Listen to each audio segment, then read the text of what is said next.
السلام علیکم ورحمۃ اللہ وبرکاتہ۔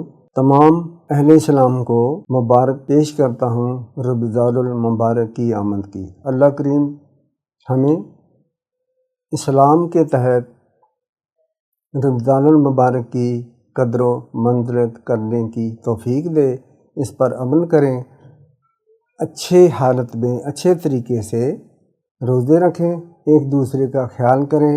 یہ رمضان المبارک دنیا جہان سے بڑی نعمت دی ہے ہمیں اللہ کریم نے نبی پاک صلی اللہ علیہ وسلم کے ذریعے سے۔ تو اس میں صبر کی بجائے ہم بے صبرے ہو جاتے ہیں، بہت زیادہ رزق خریدتے ہیں، بہت زیادہ رزق ہم کھاتے ہیں، بے تحاشا رزق ضائع کرتے ہیں، غریب غربا رشتہ داروں کو، ہمسایوں کو، پڑوسیوں کو ہم بھول جاتے ہیں۔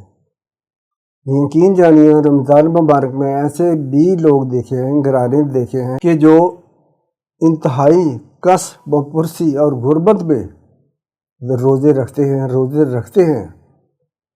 میں نے بہت سے لوگ دیکھے ہیں، سنے ہیں کہ یار یہ تو غریبوں کے لیے آتے ہیں، صبر کے لیے، ان میں اور صبر بڑھ جائے، ہم تو کھاتے پیتے لوگ ہیں، ہمیں صبر کرنے کی کیا ضرورت ہے۔ یقین جانیے میں نے سنے ہیں، اور اکثر یہ دعا فرمایا کریں، مانگا کریں اللہ کریم سے، واعف عنا واغفر لنا وارحمنا انت مولانا فانصرنا علی القوم الکافرین۔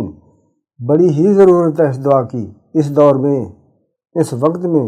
تو اللہ کریم رحم کرے، خوشحالی دے، دعا کیا کریں اے رب کریم ہمیں خوشحالی دے، تندرستی دے، ایمان دے۔